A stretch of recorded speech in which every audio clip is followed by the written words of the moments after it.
Fast അച്ചീവേഴ്സിൻ്റെ പുതിയൊരു ക്ലാസ്സിലേക്ക് സ്വാഗതം. കഴിഞ്ഞ ക്ലാസ്സിൽ നമ്മൾ സെക്കൻഡ് മൊഡ്യൂൾ കംപ്ലീറ്റ് ചെയ്തിരുന്നു. ഇനി നമുക്ക് തേർഡ് മൊഡ്യൂളിലേക്ക് പോകാം. സോഷ്യൽ ഇൻഫർമാറ്റിക്സ് ആണ് തേർഡ് മൊഡ്യൂൾ. ഇന്ന് നമുക്ക് എന്താണ് social informatics, digital divide, IT for national integration, ഇത്രയും ടോപ്പിക് എന്താണെന്ന് നോക്കാം. ആദ്യം നമുക്ക് എന്താണ് സോഷ്യൽ ഇൻഫർമാറ്റിക്സ് എന്ന് നോക്കാം. സോഷ്യൽ ഇൻഫർമാറ്റിക്സ് എന്ന് പറയുന്ന ഒരു റിസർച്ച് ബോഡിയാണ്. അതായത് നമ്മുടെ സൊസൈറ്റിയിൽ ഇൻഫർമേഷൻ ടെക്നോളജിയുടെ റോൾ എന്താണ്, അതുപോലെ തന്നെ ഇൻഫർമേഷൻ ആൻഡ് കമ്മ്യൂണിക്കേഷൻ ടെക്നോളജിയുടെ ആപ്ലിക്കേഷനിലൂടെ എന്തെല്ലാം സോഷ്യൽ ചേഞ്ചസ് വന്നു, ഇവയൊക്കെ എക്സാമിൻ ചെയ്യുന്നതിന് വേണ്ടിയിട്ടുള്ളൊരു റിസർച്ച് ബോഡിയാണ് ഈ സോഷ്യൽ ഇൻഫർമാറ്റിക്സ് എന്ന് പറയുന്നത്. അതോടൊപ്പം തന്നെ ഇവർ കമ്പ്യൂട്ടറിൻ്റെ ഉപയോഗം കൊണ്ട് എന്തെല്ലാം ഇഷ്യൂസ് ഉണ്ടാകുന്നെന്നും അവയുടെ ഇമ്പാക്റ്റും ഒക്കെ എക്സാമിൻ ചെയ്യുന്നു. ഇവിടെ സോഷ്യൽ ഇൻഫർമാറ്റിക്സിനൊരു ഡെഫിനിഷൻ തന്നിട്ടുണ്ട്. അവ എന്താണെന്ന് നമുക്ക് നോക്കാം. According to King, social informatics is a study of interrelationship among information technology, the people who use them and the context of use to inform the design or use of IT. അപ്പോൾ social informatics എന്ന് പറഞ്ഞു കഴിഞ്ഞാൽ information ടെക്നോളജിയും അതുപോലെ തന്നെ അത് ഉപയോഗിക്കുന്ന ആൾക്കാരും തമ്മിലുള്ള ഇൻ്റർ റിലേഷൻഷിപ്പിൻ്റെ ഒരു സ്റ്റഡിയാണ് സോഷ്യൽ ഇൻഫർമാറ്റിക്സ് എന്ന് പറയുന്നത്. അതോടൊപ്പം തന്നെ ഇതിൻ്റെ യൂസിനെ കുറിച്ചും ഇൻഫോം ചെയ്യുന്നു. ഇതിനെ നമുക്ക് എന്തെന്ന് പറയാം, സോഷ്യൽ ഇൻഫർമാറ്റിക്സ് എന്ന് പറയാം. ഇനി നമുക്ക് ഇൻഫർമേഷൻ ടെക്നോളജി ആൻഡ് സൊസൈറ്റി നോക്കാം. ഇൻഫർമേഷൻ ടെക്നോളജിക്ക് നമ്മുടെ മോഡേൺ സൊസൈറ്റിയിൽ നല്ലൊരു റോൾ അവർ വഹിക്കുന്നുണ്ട്.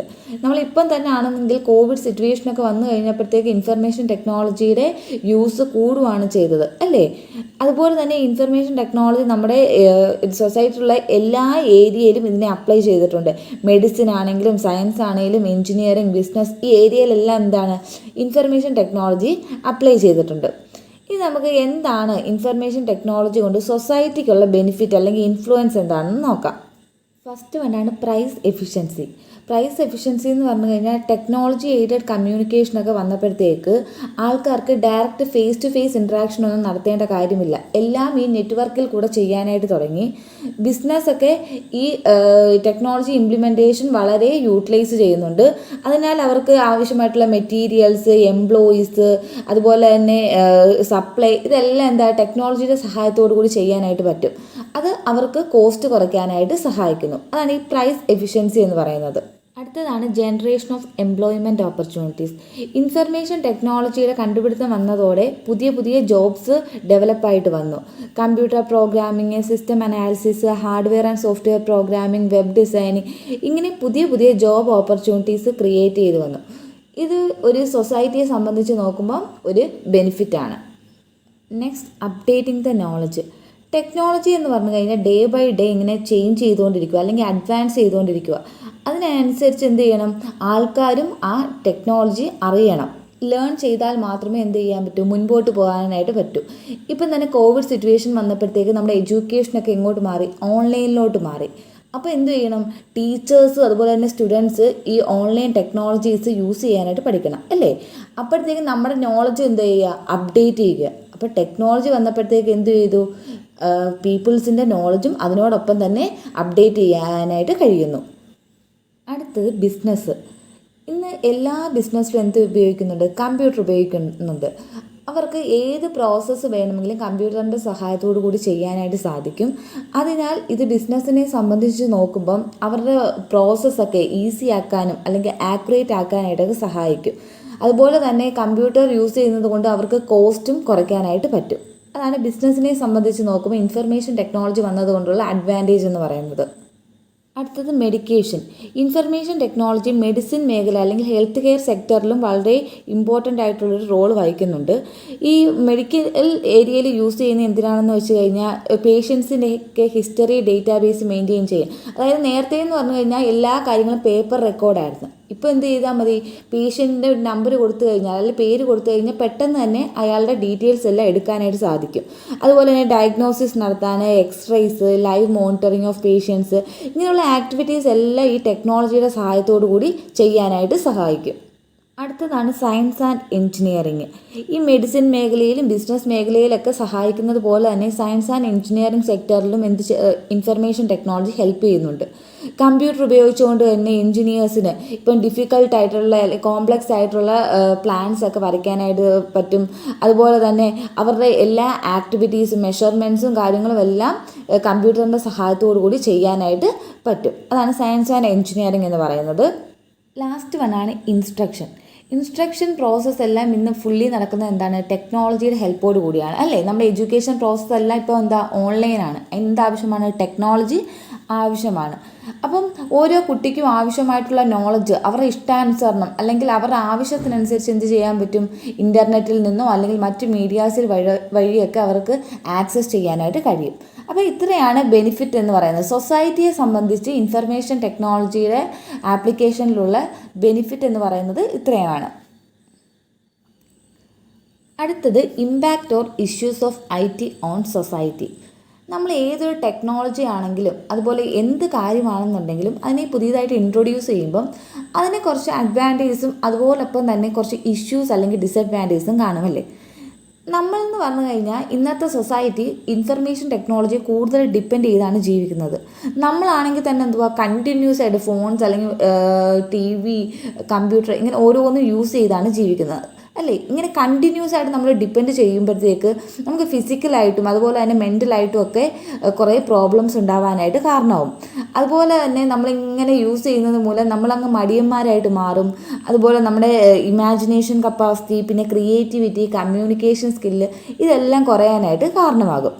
അപ്പം നമുക്ക് ടെക്നോളജിയുടെ ഓവർ യൂസേജ് കൊണ്ട് സൊസൈറ്റിക്ക് എന്തെല്ലാം നെഗറ്റീവ് എഫക്ട്സ് ആണ് ഉണ്ടാകുന്നതെന്ന് നോക്കാം.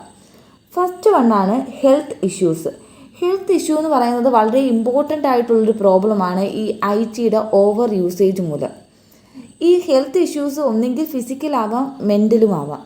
ഫിസിക്കലി ഉണ്ടാകുന്ന പ്രധാനമായിട്ടുള്ള ഒരു പ്രശ്നമാണ് ഐസൈറ്റ്, അതായത് നമ്മുടെ കാഴ്ച കുറയാൻ കാരണമാകും. നമ്മളിങ്ങനെ കണ്ടിന്യൂസ് ആയിട്ട് സ്ക്രീനിൽ നോക്കിയിരിക്കുന്നത് മൂലം നമുക്ക് കാഴ്ച കുറയാം. പിന്നെ അതുപോലെ തന്നെ നമുക്ക് നെക്ക് പെയിന് അങ്ങനെയുള്ള കുറേ ഹെൽത്ത് ഇഷ്യൂസ് ഉണ്ടാവാനായിട്ട് കാരണമാകും. അതോടൊപ്പം തന്നെ ഈ ഫിസിക്കൽ പ്രോബ്ലത്തോടൊപ്പം തന്നെ നമുക്ക് മെൻ്റലി നമുക്ക് ഡിപ്രഷൻ, ആങ്സൈറ്റി ഇങ്ങനെയുള്ള പ്രോബ്ലംസ് എല്ലാം ഉണ്ടാവാനായിട്ട് കാരണമാകും. ഇതാണ് ഫസ്റ്റ് പ്രോബ്ലം എന്ന് പറയുന്നത്. സെക്കൻഡ് വണ്ണാണ് affects privacy and security.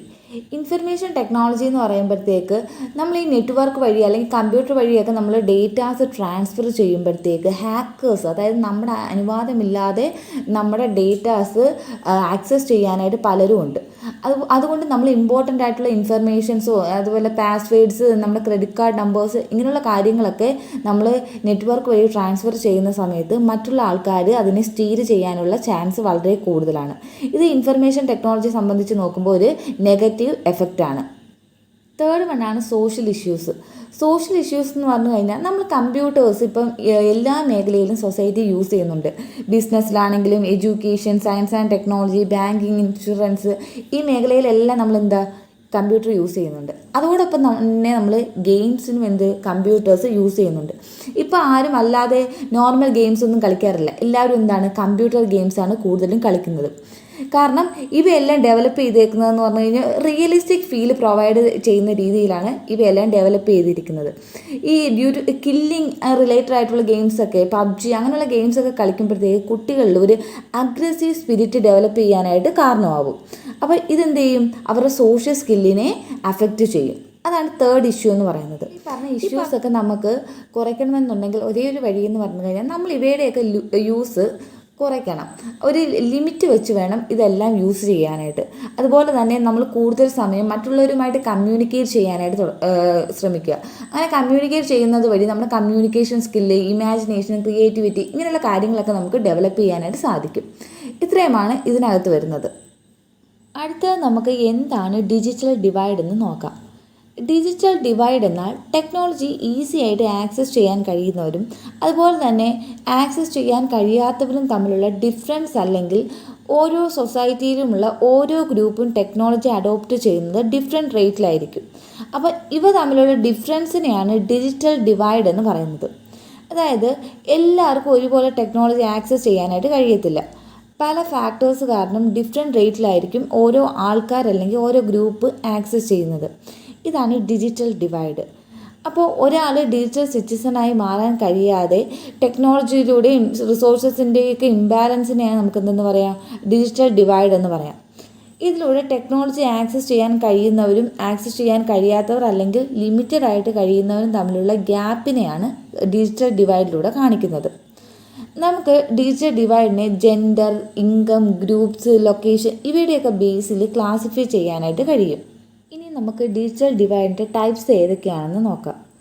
First വണ്ണാണ് rural and urban digital divide. അതായത് റൂറൽ ഏരിയ ഉള്ളവരും അർബൻ ഏരിയ ഉള്ളവരും ഒരുപോലല്ല ഈ ഡിജിറ്റൽ ആപ്ലിക്കേഷൻസ് യൂസ് ചെയ്യുന്നത്. അതിൽ കുറച്ച് ഡിഫറൻസ് ഉണ്ട്. ഈ അർബൻ ഏരിയയിലുള്ളവരായിരിക്കും കൂടുതലും ഇൻ്റർനെറ്റ് അല്ലെങ്കിൽ ടെക്നോളജി ആക്സസ് ചെയ്യുന്നത്. റൂറൽ ഏരിയയിലുള്ളവർ അത്രയ്ക്ക് യൂസ് ചെയ്യത്തില്ല. അപ്പോൾ ഇവ തമ്മിലുള്ള ഡിഫറൻസിനെ പറയുന്നതാണ് rural and urban digital divide എന്ന്. അടുത്തത് സോഷ്യോ എക്കണോമിക് ഡിജിറ്റൽ ഡിവൈഡ്. ഇവിടെയെന്ന് പറഞ്ഞു കഴിഞ്ഞാൽ ഡിഫറെൻറ്റ് റേസസ്, ഇൻകം, എഡ്യൂക്കേഷൻ ഇങ്ങനെയുള്ളവരൊക്കെ ഡിഫറെൻ്റ് ആയിട്ടായിരിക്കും എന്ത് ചെയ്യുന്നത്, ടെക്നോളജി അല്ലെങ്കിൽ ഇൻ്റർനെറ്റ് യൂസ് ചെയ്യുന്നത്. ഹൈ ഇൻകം ഗ്രൂപ്പുകാർ ഉപയോഗിക്കുന്ന പോലെ ചിലപ്പോൾ ഇൻ്റർനെറ്റ് ടെക്നോളജീസ് ഒന്നും ലോ ഇൻകം ഗ്രൂപ്പുകാർ യൂസ് ചെയ്യുന്നില്ലായിരിക്കും. അപ്പോൾ ഇവയുടെ ഡിഫറൻസിനെ കാണിക്കുന്നതാണ് സോഷ്യോ എക്കണോമിക് ഡിജിറ്റൽ ഡിവൈഡ്. അടുത്തത് on the basis of advancement. ഇവിടെ ഡിജിറ്റൽ ഡിവൈഡ് ഉണ്ടാകുന്നതെന്ന് പറഞ്ഞു കഴിഞ്ഞാൽ നേഷൻസിൻ്റെ ബേസിലാണ്. അതായത് ഇപ്പം ഡെവലപ്ഡ് അല്ലെങ്കിൽ ഡെവലപ്പിംഗ് നേഷൻസിൽ ലഭിക്കുന്ന ഇൻ്റർനെറ്റ് അവൈലബിലിറ്റി ഒന്നും under developed നേഷന് ലഭിക്കണമെന്നില്ല.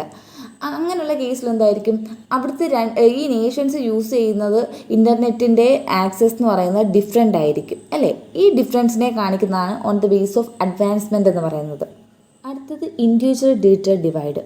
Individual digital divide എന്ന് പറഞ്ഞു കഴിഞ്ഞാൽ ഇപ്പോൾ ഓരോ ഇൻഡിവിജ്വൽസും യൂസ് ചെയ്യുന്നത് ഡിഫറെൻറ്റ് റേറ്റിലായിരിക്കും. ഇപ്പം ഞാൻ യൂസ് ചെയ്യുന്ന പോലെ ആയിരിക്കത്തില്ല നിങ്ങൾ യൂസ് ചെയ്യുന്നത്. നമ്മൾ തമ്മിൽ എന്താണ് ഡിഫറൻസ് ഉണ്ട്. അതുപോലെ തന്നെ ഒരു ബിസിനസ് ഓർഗനൈസേഷൻ ഉപയോഗിക്കുന്ന പോലെ ആയിരിക്കത്തില്ല അടുത്ത ബിസിനസ് ഓർഗനൈസേഷൻ. അപ്പോൾ ഇതിനകത്തെല്ലാം എന്ത് വരുന്ന ഡിഫറൻസ് വരുന്നത്. ഇങ്ങനെ ഉണ്ടാകുന്ന ഡിഫറൻസിനെയാണ് ഇൻഡിവിജ്വൽ ഡിജിറ്റൽ ഡിവൈഡ് എന്ന് പറയുന്നത്. ലാസ്റ്റ് വണ്ണാണ് global digital divide. Global digital divide എന്ന് പറഞ്ഞു കഴിഞ്ഞാൽ നമ്മുടെ വേൾഡിലുള്ള എല്ലാ കൺട്രീസിലും ഒരുപോലല്ലായിരിക്കും ഈ ടെക്നോളജി ഡെവലപ്മെൻറ്റ് അല്ലെങ്കിൽ ഇൻ്റർനെറ്റ് ആക്സസ് എന്ന് പറയുന്നത്. അവിടെ എന്താണ് ഡിഫറെൻറ്റ് റേറ്റിലായിരിക്കും. അപ്പോൾ ഈ കൺട്രീസിലുണ്ടാകുന്ന ഈ ഡിഫറൻസിനെയാണ് ഗ്ലോബൽ ഡിജിറ്റൽ ഡിവൈഡ് എന്ന് പറയുന്നത്. അപ്പോൾ ഇത്രയാണ് ടൈപ്സ് ഓഫ് ഡിജിറ്റൽ ഡിവൈഡ്. ഇനി നമുക്ക് information technology for national integration നോക്കാം. ഇന്ത്യ എന്ന് പറയുന്നത് ഡിഫറെൻറ്റ് ലാംഗ്വേജിൻ്റെ അതുപോലെ തന്നെ nationality, caste, sub caste, community ഇതിൻ്റെയൊക്കെ ഒരു ലാൻഡാണെന്ന് പറയാം അല്ലേ. നമ്മുടെ ഇന്ത്യയിൽ പല ജാതികളുണ്ട്, മതങ്ങളുണ്ട്, ലാംഗ്വേജ് ഉണ്ട്, സംസ്കാരങ്ങളുണ്ട്, എല്ലാം ഡിഫറെൻ്റ് ആണ്. എന്നാൽ നമുക്ക് ഇവയെല്ലാം കൂടെ ഒറ്റ ഗ്രൂപ്പായിട്ട് പറയാം, എന്ത്, ഇന്ത്യൻസ് എന്ന്. ഇപ്പം നമ്മുടെ ഒരു സൊസൈറ്റിയിൽ നമുക്ക് സന്തോഷവും സമാധാനവും ഒക്കെ വേണമെന്നുണ്ടെങ്കിൽ എന്ത് വേണം, ഈ ഗ്രൂപ്പുകൾ തമ്മിലൊരു യൂണിറ്റി ഉണ്ടെങ്കിൽ മാത്രമേ നമുക്ക് സമാധാനത്തിൽ പോകാനായിട്ട് കഴിയൂ. അപ്പം ഈ നാഷണൽ ഇൻ്റഗ്രേഷൻ എന്ന് പറഞ്ഞു കഴിഞ്ഞാൽ ഇങ്ങനെ ഡിഫറെൻറ്റ് ഗ്രൂപ്പ്സിനെ ഒരു സിംഗിൾ ഗ്രൂപ്പാക്കി മാറ്റുന്ന പ്രോസസ്സിനെയാണ് നാഷണൽ ഇൻ്റഗ്രേഷൻ എന്ന് പറയുന്നത്. അപ്പം നമുക്കൊരു സൊസൈറ്റിയിൽ നന്നായിട്ട് ജീവിക്കണമെന്നുണ്ടെങ്കിൽ എന്ത് വേണം, നാഷണൽ ഇൻ്റഗ്രേഷൻ ഉണ്ടായിരിക്കണം. നമുക്ക് ഏതൊക്കെ വഴിയിൽ നാഷണൽ ഇൻ്റഗ്രേഷൻ പോസിബിൾ ആക്കാമെന്ന് നോക്കാം. ഫസ്റ്റ് വണ്ണാണ് economic upliftment of the downtrodden. അതായത് നമ്മുടെ സൊസൈറ്റിയിൽ താഴെ തട്ടുള്ളവരെയൊക്കെ നമുക്ക് ഉയർത്തണമെന്നുണ്ടെങ്കിൽ അവർക്ക് ഡെവലപ്മെൻറ്റിലൂടെയും എക്കണോമിക് അപ്ലിഫ്റ്റ്മെൻറ്റിലോ കൂടെയൊക്കെ നമുക്ക് കഴിയത്തുള്ളൂ. അതിനാൽ ഇൻകം എന്ത് ചെയ്യണം, ഈക്വലായിട്ട് ഡിസ്ട്രിബ്യൂഷൻ നടത്തണം. അതിലൂടെ നാഷണൽ ഇൻ്റഗ്രേഷൻ നമുക്ക് സാധ്യമാക്കാനായിട്ട് സഹായിക്കും. അതാണ് ഫസ്റ്റ് വേ എന്ന് പറയുന്നത്. Second one, equal opportunities for all. എല്ലാവർക്കും ഒരേ ഓപ്പർച്യൂണിറ്റി പ്രൊവൈഡ് ചെയ്യണം. അതിൽ ഒരു ക്ലാസിഫിക്കേഷനും ഇല്ലാതെ, ഇൻകം ബേസും ഒന്നും നോക്കാതെ എല്ലാവർക്കും ഒരേ ഓപ്പർച്യൂണിറ്റീസ് പ്രൊവൈഡ് ചെയ്യുക. ഇൻഫർമേഷൻ ടെക്നോളജി എന്ന് പറഞ്ഞു കഴിഞ്ഞാൽ ഡെവലപ്മെൻറ്റിനും പ്രോഗ്രസ്സിനും ഒക്കെ വേണ്ടിയിട്ടുള്ളൊരു എഫക്റ്റീവ് ടൂളാണ് ഇൻഫർമേഷൻ ടെക്നോളജി എന്ന് പറയുന്നത്. അപ്പോൾ ഈ ഡെവലപ്മെൻ്റ് ഒക്കെ സാധ്യമാകണമെന്നുണ്ടെങ്കിൽ സൊസൈറ്റിയുടെ കോപ്പറേഷൻ ഉണ്ടെങ്കിൽ മാത്രമേ പറ്റൂ. അതിനാൽ എല്ലാവർക്കും ഈക്വൽ ഓപ്പർച്യൂണിറ്റീസ് ഡെവലപ്മെൻറ്റിന് വേണ്ടിയിട്ട് പ്രൊവൈഡ് ചെയ്യണം. അടുത്തതാണ് avoiding red tapism and elaborate procedures. Government എന്ന് പറഞ്ഞു കഴിഞ്ഞാൽ നമ്മുടെ IT കൊണ്ട് എന്തെല്ലാം സിറ്റിസൺസിന് വേണ്ടിയിട്ട് ചെയ്യാൻ പറ്റും എന്നുള്ള കാര്യം റെക്കഗ്നൈസ് ചെയ്യണം. ഗവൺമെൻറ്റിൻ്റെ പ്രൊസീജിയേഴ്സ് എന്ന് പറഞ്ഞു കഴിഞ്ഞാൽ യൂഷ്വലി സ്ലോയും അതുപോലെ തന്നെ കൺഫ്യൂസിങ് ആണ്. ഇതൊക്കെ അവോയ്ഡ് ചെയ്തുകൊണ്ട് പെട്ടെന്ന് ഡിസിഷൻസ് എടുത്ത് ടെക്നോളജി ഡെവലപ്മെൻറ്റ് നടത്തണം. ലാസ്റ്റ് വണ്ണാണ് access to government service. Government service എന്ന് പറഞ്ഞു കഴിഞ്ഞാൽ പേപ്പർ ബേസ്ഡ് ആണ്, അല്ലെങ്കിൽ കോർഡിനേറ്റഡ് രീതിയിലാണ് പൊയ്ക്കൊണ്ടിരിക്കുന്നത്. ഇൻഫർമേഷൻ ടെക്നോളജി വന്നതിലൂടെ അവരുടെ പ്രൊസീജിയേഴ്സൊക്കെ കുറച്ച് സിംപ്ലിഫൈ ചെയ്യാനായിട്ട് സാധിക്കും. അപ്പോഴത്തേക്ക് എല്ലാവർക്കും ഒരുപോലെ ഈ സർവീസസ് ഒക്കെ ആക്സസ് ചെയ്യാനായിട്ട് പറ്റും. ഇതിലൂടെ നമുക്ക് എന്ത് ചെയ്യാം, നാഷണൽ ഇൻ്റഗ്രേഷൻ ഡെവലപ്പ് ചെയ്യാനായിട്ട് കഴിയും. ഇനി നമുക്ക് overview of IT application in medicine and health care നോക്കാം. നമ്മൾ പറഞ്ഞിരുന്നു അല്ലേ, ഇൻഫർമേഷൻ ടെക്നോളജി പല ഏരിയാസിൽ അപ്ലൈ ചെയ്യുന്നുണ്ടെന്ന്. അതിലൊന്നാണ് മെഡിസിൻ ആൻഡ് ഹെൽത്ത് കെയർ എന്ന് പറയുന്നത്. 1950s മെഡിസിൻ ആൻഡ് ഹെൽത്ത് കെയറിൽ കമ്പ്യൂട്ടർ ടെക്നോളജി യൂസ് ചെയ്യാനായിട്ട് തുടങ്ങിയത്. ഫസ്റ്റ് പ്രൊഫഷണൽ ഓർഗനൈസേഷൻ ആയിട്ടുള്ള ഹെൽത്ത് ഇൻഫർമാറ്റിക്സ് എസ്റ്റാബ്ലിഷ് ചെയ്തത് ഗുസ്റ്റവ് വാഗ്നർ 1949 ജർമ്മനിയിലാണ്. ഈ ഹെൽത്ത് ഇൻഫർമാറ്റിക്സ് അല്ലെങ്കിൽ ഹെൽത്ത് ഇൻഫർമേഷൻ സിസ്റ്റം എന്ന് പറഞ്ഞു കഴിഞ്ഞാൽ computer science, information science, health care ഇവയുടെയൊക്കെ ഒരു ഇൻ്റർസെക്ഷൻ അല്ലെങ്കിൽ കോമ്പിനേഷനെ നമുക്ക് എന്തെന്ന് പറയാം, ഹെൽത്ത് ഇൻഫർമേഷൻ സിസ്റ്റം അല്ലെങ്കിൽ ഹെൽത്ത് ഇൻഫർമാറ്റിക്സ് എന്ന് പറയാം. ഇത് ഉപയോഗിച്ചുകൊണ്ട് നമുക്ക് ഹെൽത്ത് റിലേറ്റഡ് ആയിട്ടുള്ള ബയോമെഡിസിൻ റിലേറ്റഡ് ആയിട്ടുള്ള ഇൻഫർമേഷനൊക്കെ അക്വയർ ചെയ്യാനും സ്റ്റോർ ചെയ്യാനും റിട്രീവ് ചെയ്യാനും യൂസ് ചെയ്യാനൊക്കെ ഹെൽപ്പ് ചെയ്യും. ഇനി എന്താണ് ഹെൽത്ത് ഇൻഫർമേഷൻ ടെക്നോളജി എന്ന് നോക്കാം. ഹെൽത്ത് ഇൻഫർമേഷൻ ടെക്നോളജി എന്ന് പറഞ്ഞു കഴിഞ്ഞാൽ ഇൻഫർമേഷൻ പ്രോസസ്സിങ്ങിന് വേണ്ടിയിട്ട് നമ്മൾ കമ്പ്യൂട്ടർ ഹാർഡ്വെയറും സോഫ്റ്റ്വെയറും ഒക്കെ അപ്ലൈ ചെയ്യുന്നതിനെയാണ് ഹെൽത്ത് ഇൻഫർമേഷൻ ടെക്നോളജി എന്ന് പറയുന്നത്. ഇവിടെ നമുക്ക് ഹെൽത്ത് കെയർ ഇൻഫർമേഷനൊക്കെ സ്റ്റോർ ചെയ്യാനും റിട്രീവ് ചെയ്യാനും ഷെയർ ചെയ്യാനും യൂസ് ചെയ്യാനും ഒക്കെ ഹെൽപ്പ് ചെയ്യും. ഹെൽത്ത് ഇൻഫർമേഷൻ ടെക്നോളജി യൂസ് ചെയ്യുന്ന ടൂൾസ് എന്ന് പറഞ്ഞു കഴിഞ്ഞാൽ computers, clinical guide lines, formal medical terminologies, information and communication system, ഇതെല്ലാം യൂസ് ചെയ്തുകൊണ്ടാണ് നമ്മൾ ഹെൽത്ത് ഇൻഫർമേഷൻ ടെക്നോളജി എസ്റ്റാബ്ലിഷ് ചെയ്യുന്നത്. ഇത് നമ്മുടെ ഹെൽത്ത് കെയറിൽ ഡിഫറെൻറ്റ് ഏരിയാസിൽ അപ്ലൈ ചെയ്തിട്ടുണ്ട്. Nursing, clinical care, dentistry, pharmacy, public health, occupational therapy, biomedical research, ഇങ്ങനെ ഡിഫറെൻറ്റ് ഏരിയാസിൽ ഹെൽത്ത് ഇൻഫർമേഷൻ ടെക്നോളജി അപ്ലൈ ചെയ്തിട്ടുണ്ട്. ഇനി നമുക്ക് uses or importance of health information technology in medicine and health care നോക്കാം. Health information technology apply ചെയ്തതിലൂടെ എന്തെല്ലാം uses ആണ് വന്നതെന്ന് നോക്കാം. Improves health care quality and efficiency or productivity. ഇത് അപ്ലൈ ചെയ്തതിലൂടെ ഹെൽത്ത് കെയർ സെക്ടറിൻ്റെ ക്വാളിറ്റി, എഫിഷ്യൻസി, പ്രൊഡക്ടിവിറ്റിയൊക്കെ ഇമ്പ്രൂവ് ചെയ്യാനായിട്ട് സാധിച്ചു. അതുപോലെ തന്നെ മെഡിക്കൽ എറേഴ്സൊക്കെ കുറയ്ക്കാനായിട്ട് സാധിച്ചു. ഹെൽത്ത് കെയർ കോസ്റ്റ് റെഡ്യൂസ് ചെയ്യാനായിട്ട് ഹെൽപ്പ് ചെയ്യുന്നു. അതുപോലെ തന്നെ അഡ്മിനിസ്ട്രേറ്റീവ് എഫിഷ്യൻസീസ് ഇമ്പ്രൂവ് ചെയ്യാനും അതുപോലെ തന്നെ വർക്ക് പ്രോസസ്സൊക്കെ ഇമ്പ്രൂവ് ചെയ്യാനായിട്ട് സഹായിക്കുന്നു. പേപ്പർ വർക്കുകളൊക്കെ കുറഞ്ഞു അല്ലേ, ഇപ്പോൾ എല്ലാം ഡിജിറ്റൽ ആയപ്പോഴത്തേക്ക് പേപ്പർ വർക്ക്സ് കുറഞ്ഞു. അതുപോലെ തന്നെ റിയൽ ടൈം കമ്മ്യൂണിക്കേഷൻ എക്സ്റ്റെൻഡ് ചെയ്തു. അതായത് ഇപ്പോൾ നമ്മൾ പ്രൊഫഷണൽ ആയിട്ടുള്ള ഡോക്ടേഴ്സുമായിട്ടൊക്കെ മറ്റുള്ള കൺട്രീസിലൊക്കെ ആണെങ്കിൽ നമുക്ക് കമ്മ്യൂണിക്കേറ്റ് ചെയ്യാനായിട്ട് കഴിയും. അതുപോലെ തന്നെ yearly detection of infectious diseases, അതായത് നമുക്ക് എന്തെങ്കിലും ഒരു ഡിസീസ് ഉണ്ടെങ്കിൽ ഇതുപോലെ സ്കാൻ ചെയ്യുന്നത് വഴിയും അങ്ങനെ ടെക്നോളജിയുടെ സഹായത്തോടു കൂടി പെട്ടെന്ന് തന്നെ രോഗം എന്താണെന്ന് കണ്ടെത്താനായിട്ട് സാധിക്കും. അതുപോലെ തന്നെ പേഷ്യൻറ്റും ഹെൽത്ത് കെയർ പ്രൊവൈഡേഴ്സും തമ്മിലുള്ള ഇൻട്രാക്ഷനൊക്കെ കുറച്ചുകൂടെ സ്ട്രെങ്തൻ ചെയ്തു. ഇപ്പം റിയൽ ടൈമിൽ നമ്മളുടെ കൂടെ ഇല്ലെങ്കിൽ കൂടി തന്നെ നമുക്ക് ടെക്നോളജിയുടെ ഹെൽപ്പ് കൊണ്ട് ഫേസ് ടു ഫേസ് ഇൻട്രാക്ഷന് പകരം നമുക്ക് വീഡിയോ കോൺഫറൻസിങ്ങോ അങ്ങനെയൊക്കെ കാണുവാനായിട്ടും അവരോട് സംസാരിക്കാനായിട്ടൊക്കെ കഴിയും. ഇത്രയാണ് ഹെൽത്ത് ഇൻഫർമേഷൻ ടെക്നോളജിയുടെ യൂസസ് അല്ലെങ്കിൽ ഇമ്പോർട്ടൻസ് എന്ന് പറയുന്നത്. അപ്പം നമ്മൾ ഹെൽത്ത് കെയറിൽ ഫസ്റ്റ് ഹെൽത്ത് ഇൻഫർമേഷൻ ടെക്നോളജി നോക്കി. ഇനി നമുക്ക് ഹോസ്പിറ്റൽ അഡ്മിനിസ്ട്രേഷൻ നോക്കാം. ഇന്നെന്ന് പറഞ്ഞു കഴിഞ്ഞാൽ എല്ലാ ഹോസ്പിറ്റലിലും കമ്പ്യൂട്ടേഴ്സാണ് യൂസ് ചെയ്യുന്നത്. അവർ ഉപയോഗിക്കുന്നതെന്ന് പറഞ്ഞു കഴിഞ്ഞാൽ അക്കൗണ്ടിങ് പർപ്പസിന് ഉപയോഗിക്കുന്നുണ്ട്. പിന്നെ പേറോൾ എന്ന് പറഞ്ഞു കഴിഞ്ഞാൽ ഡോക്ടേഴ്സിൻ്റെയും നേഴ്സസിൻ്റെയൊക്കെ സാലറി ഡീറ്റെയിൽസും കാര്യങ്ങളൊക്കെ കൊടുക്കാൻ വേണ്ടിയിട്ട്. പിന്നെ സ്റ്റോക്ക് സിസ്റ്റം, അതായത് അവിടെ എത്രത്തോളം മെഡിസിൻസ് ഉണ്ട്, ഏതെങ്കിലും ഷോർട്ടേജ് ഉണ്ടോ, ഇങ്ങനെയുള്ള കാര്യങ്ങളൊക്കെ റെക്കോർഡ് ചെയ്യാൻ വേണ്ടിയിട്ട് എന്ത് യൂസ് ചെയ്യുന്നുണ്ട്, കമ്പ്യൂട്ടർ യൂസ് ചെയ്യുന്നുണ്ട്. അതാണ് ഹോസ്പിറ്റൽ അഡ്മിനിസ്ട്രേഷൻ എന്ന് പറയുന്നത്. അടുത്തതാണ് recording medical history of patients. Computers use ചെയ്തുകൊണ്ട് നമുക്ക് ഓരോ പേഷ്യൻസിൻ്റെയും മെഡിക്കൽ ഹിസ്റ്ററി സേവ് ചെയ്യാനായിട്ട് സാധിക്കും. അതായത് ഇപ്പം അവരുടെ physical symptoms, diagnosis, treatments, even family medical history പോലും നമുക്ക് എന്ത് ചെയ്യാം, സൂക്ഷിക്കാനായിട്ട് കഴിയും. നേരത്തെ എന്ന് പറഞ്ഞു കഴിഞ്ഞാൽ എല്ലാം പേപ്പർ വർക്കായിരുന്നു. അതെന്ന് പറഞ്ഞാൽ ഭയങ്കര ടൈം കൺസ്യൂമിങ്ങും അതുപോലെ തന്നെ നമുക്ക് ഭയങ്കര ഡിഫിക്കൾട്ടാണ്. എന്നാൽ കമ്പ്യൂട്ടർ ഇൻട്രൊഡ്യൂസ് ചെയ്തതുകൂടി നമുക്ക് മെഡിക്കൽ ഹിസ്റ്ററിയൊക്കെ റെക്കോർഡ് ചെയ്ത് വയ്ക്കാനായിട്ട് കഴിയുന്നുണ്ട്. അടുത്തതാണ് പേഷ്യൻ്റ് മോണിറ്ററിംഗ് സിസ്റ്റം. പല കമ്പ്യൂട്ടറൈസ്ഡ് ഡിവൈസും യൂസ് ചെയ്തുകൊണ്ട് നമുക്ക് പേഷ്യൻറ്റിനെ മോണിറ്റർ ചെയ്യാനായിട്ട് സാധിക്കും. അതായത് ഇപ്പം ബ്ലഡ് പ്രഷർ, ഹാർട്ട് ബീറ്റ്, ബ്രെയിന്, ഇങ്ങനെയുള്ള കാര്യങ്ങളൊക്കെ നമുക്ക് എന്ത് ചെയ്യാം, പല കമ്പ്യൂട്ടറൈസ്ഡ് ഡിവൈസിൻ്റെ സഹായത്തോടു കൂടി നോക്കാനായിട്ട് കഴിയും. ഫോർ എക്സാമ്പിൾ എന്ന് പറഞ്ഞു കഴിഞ്ഞാൽ ഇപ്പോൾ ലാപ്രോസ്കോപ്പിക് സർജറി ഒക്കെ നടത്തുന്ന സമയത്ത് സർജൻ എന്ത് ചെയ്യും, മെഡിക്കൽ ടൂളും അതുപോലെ തന്നെ ഒരു സ്മോൾ ക്യാമറയും കൂടെ ആണ് ഈ ശരീരത്തിലേക്ക് ഇൻസേർട്ട് ചെയ്യുന്നത്.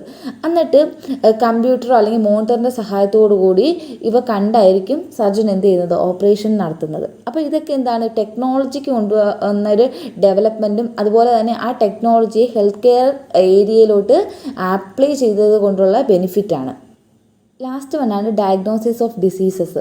കമ്പ്യൂട്ടേഴ്സും പല സോഫ്റ്റ്വെയറിൻ്റെയൊക്കെ സഹായത്തോടു കൂടി നമുക്ക് എന്ത് ചെയ്യാം, രോഗങ്ങളൊക്കെ കണ്ടെത്താനായിട്ട് സാധിക്കും. X-rays, CT scans, MRI, surgery, medical research, ഇതിനെല്ലാം നമ്മൾ എന്ത് യൂസ് ചെയ്യുന്നുണ്ട്, കമ്പ്യൂട്ടേഴ്സ് അല്ലെങ്കിൽ മറ്റ് കമ്പ്യൂട്ടറൈസ്ഡ് ഡിവൈസസ് യൂസ് ചെയ്തുകൊണ്ടാണ് ഇവയെല്ലാം നടത്തുന്നത്. അപ്പോൾ ഇവയെല്ലാം എന്തിനെ സഹായിക്കുന്നു, ഹെൽത്ത് കെയർ അല്ലെങ്കിൽ മെഡിക്കൽ ഡിപ്പാർട്ട്മെൻറ്റിനെ സഹായിക്കുന്നുണ്ട്. അപ്പോൾ ഇത്രയാണ് ഇന്ന് പറയാനായിട്ടുള്ളത്. ഈ പോർഷൻസ് എല്ലാം എല്ലാവരും വായിച്ചു നോക്കണം. വായിച്ചാൽ പെട്ടെന്ന് മനസ്സിലാക്കാനായിട്ട് സാധിക്കും. Thank you.